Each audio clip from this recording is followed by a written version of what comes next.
Hello guys, welcome to my kitchen channel. तो आज આપણે બનાવવાના છે એકદમ ગુજરાતી ડુંગળી બટેકાનું શાક। તો ચાલો ફટાફટ બનાવવાનું આપણે સ્ટાર્ટ કરી લઈએ। અને જો તમને અમારો વિડીયો પસંદ આવતો હોય તો લાઈક શેર અને સબસ્ક્રાઈબ કરવાનું ભૂલતા નહીં ફ્રેન્ડ્સ।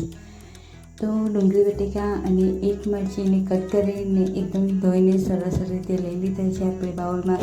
આપણે તપેલીમાં જીરું એડ કરીશું, ગરમ મસાલા એડ કરી લઈશું। ત્યારબાદ એકદમ સરસ કરારા મસાલા શેકાય એટલે આપણે તેલ એડ કરી લઈશું। ત્યારબાદ આપણે તેમાં ડુંગળી બટેકાનું શાક એડ કરી લઈશું, તમે જોઈ શકો છો।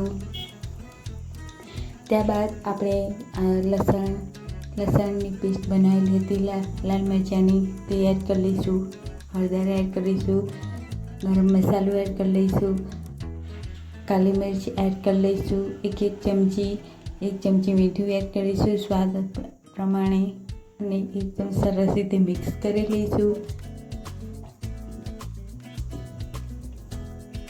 તો તમે જોઈ શકો છો એકદમ સરસ રીતે આપણો શાકનો કલર આવી ગયો છે। તો ચાલો ફટાફટ એમાં આપણે પાણી એડ કરી લઈશું। તો મેં 1.5 ગ્લાસ જેટલું પાણી એડ કરી લીધું છે, તમે જોઈ શકો છો। આપણે રસાવાળું ડુંગળી બટેકાનું શાક બનાવવાના છે એટલે 1.5 ગ્લાસ પાણી રેડી દીધું છે મેં અને શાક આપણું એકદમ સરસ રીતે કૂક થઈ ગયું છે, તમે જોઈ શકો છો। ત્યારબાદ આપણે એમાં એક ટામેટું એડ કરી લઈશું, ધાણા એડ કરી લઈશું અને એને થવા દઈશું 5 મિનિટ। તો ચાલો જોઈ લઈએ, આપણું શાક એકદમ સરસ રીતે રેડી થઈ ગયું છે, લચકા પડતું। તો ચાલો ફટાફટ એને સર્વ કરી લઈએ।